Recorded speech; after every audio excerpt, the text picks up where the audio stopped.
আসসালামু আলাইকুম। তো আজকে আমি কিছু কথা বলি, সেটা হইলো আল্লাহ তাআলা আমাদের যে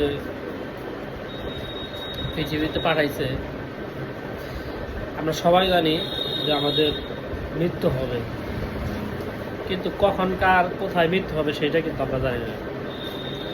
তো আজকে আমি একটা নিউজ দেখলাম, সেটা হইলো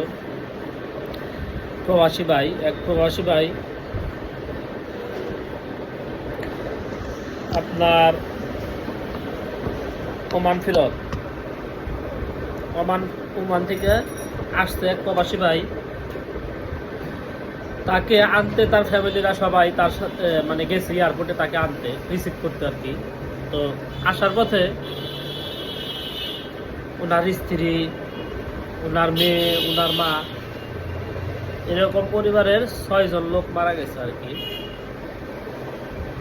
তখন ভাইটি কেঁদে কেঁদে বললো যে আমার মেয়ে যখন ছোট মানে পেটে ছিল বউ, তখন নাকি বিদেশ গেছিল।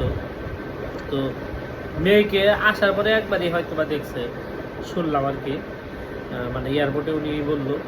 তো এয়ারপোর্টে যে এখন বলতেছে যে আমার মেয়েরে আর একটু আদর করলাম না কেন, আমার বউরে একটু জড়াই ধরলাম না কেন, আমার বউরে আর একটু আদর করলাম না কেন, আমার মাকে একটু আদর করলাম না কেন, মানে ওনার যে আফসোস, এটা কিন্তু সারা জীবনই রয়ে যাবে।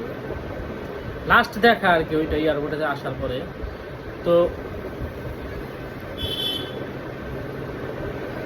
এটাই কি আহারে জীবন? তো যাই হোক, এখন আরে সেই কথাটাই বলি যে আমাদের যখন মৃত্যু হবে, মৃত্যুর স্বাদ যখন আমরা গ্রহণ করব, 1 মিনিট আগেও যাব না, 1 মিনিট পরেও যাব না। আল্লাহ তাআলার যখন হুকুম তখনই চলে যাইতে হবে। এইটাই সবাইকে মনে রাখতে হবে যে আমরা মরব, আমরা বেঁচে থাকবো না চিরকাল। কিন্তু কিন্তু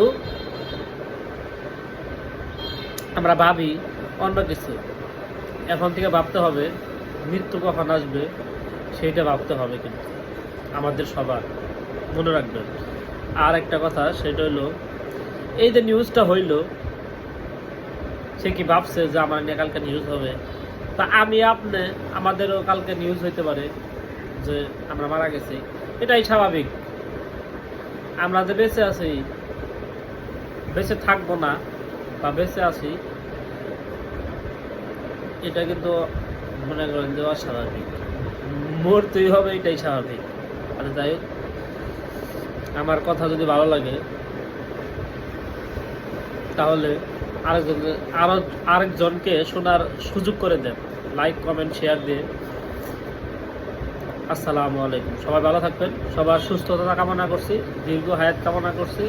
আল্লাহ তাআলা জানি আপনাদের সুস্থ রাখে, এই কামনা করে আমি বিদায় নিচ্ছি। আসসালামু আলাইকুম।